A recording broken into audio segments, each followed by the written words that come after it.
The Purple Woods, Kellen and the Sock Thief, by Adam and Kellen Wysotsky. Once upon a time, in a little neighborhood, there lived a boy named Kellen and his favorite stuffy Daisy. Kellen was imaginative and full of interesting ideas. He often dreamt of faraway places and exciting adventures. Nothing, however, could prepare him for what was about to happen on one special evening around 11 o'clock. Kellen was having a very cozy sleep when suddenly he was interrupted. Something or someone was tickling his feet. He quickly sat up and spied a thief at the foot of his bed, with a stolen sock in hand. A pair of raccoon eyes stared back at Kellen before bolting off the bed. To Kellen's amazement, the thief and his accomplice ran into the closet and closed the door. Kellen turned to Daisy and said, "Let's follow them." The pair quickly climbed out of bed and ran to the closet. At the back of the closet was a very unusual little door. Daisy turned to Kellen and said, "I have seen this type of door before. It is an entrance to the Purple Woods." Kellen thought carefully about the situation. He decided to go to the Purple Woods and get his sock back from the thief. Daisy took Kellen's hand, and the two friends ventured behind the little door. They soon found themselves in a big mess of tunnels that led through the house to a portal. After exiting the portal, they went up through a tree trunk. When Kellen climbed out of the trunk, he was surprised to find himself in a forest with daylight.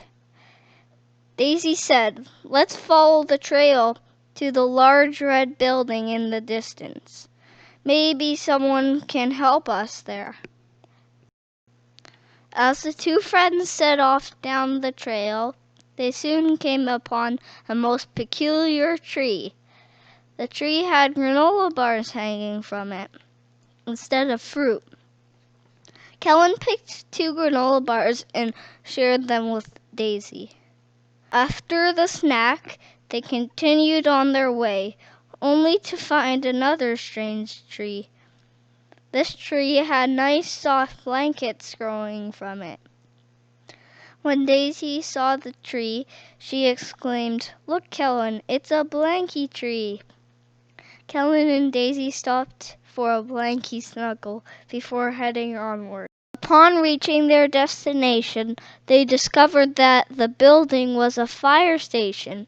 A large white bear could be seen washing a fire truck out front.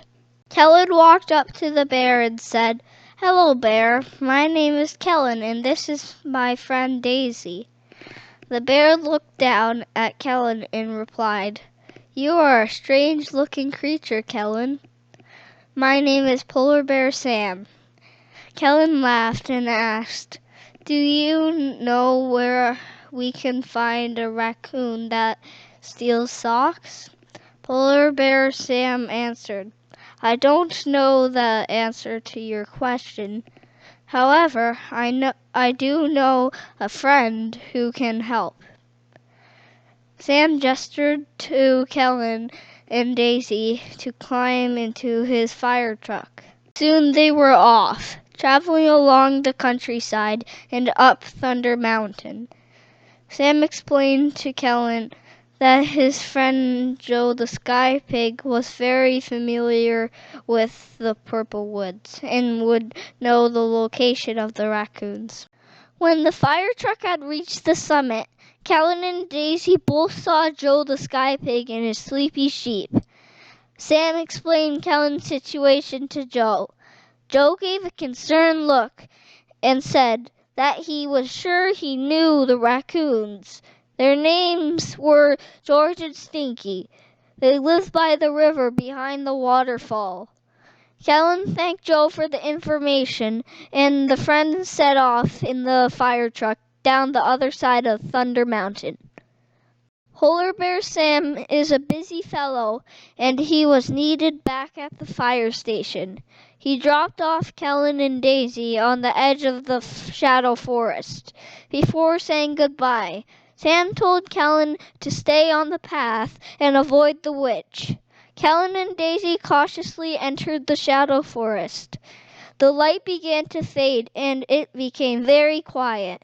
Dasiy was so scared that she climbed into Kellen's arms and buried her head.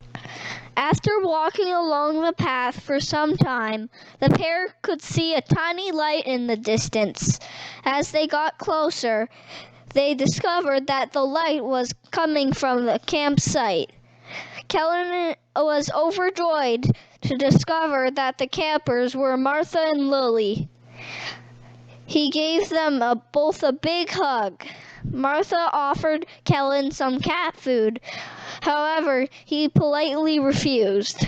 After resting in the tent, Kellen and Dasiy said goodbye.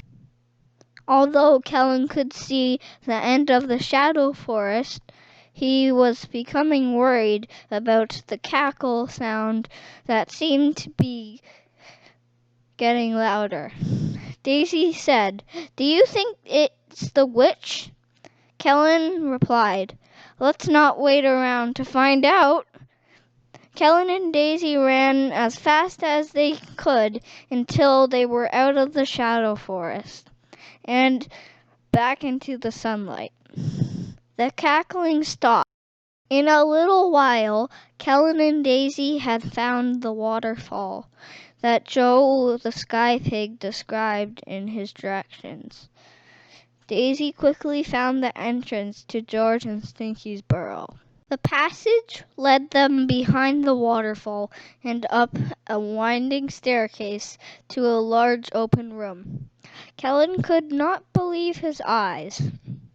In the middle of the room was the largest pile of socks he had ever seen. A voice could be heard coming out of the sock pile.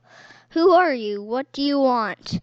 Kellen replied, "My name is Kellen, and I'm here to get my stolen sock." Two raccoons popped their heads out of the sock pile. They explained that they used the socks to make a cozy bed. Kellen said to George, "You should never take things that are not yours."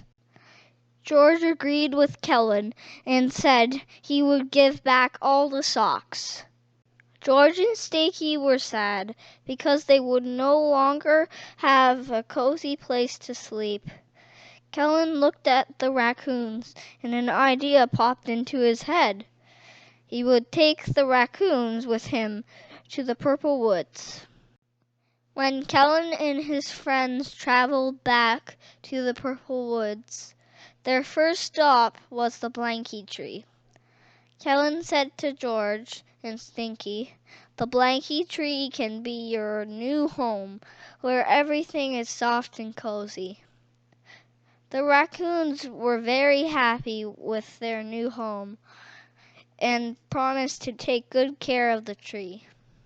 Kellen and Dasiy were very tired and decided it was time to head home.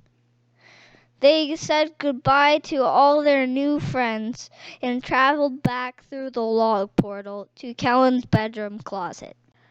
Kellen quietly climbed back into his bed and began to think about all the exciting things he had done that evening.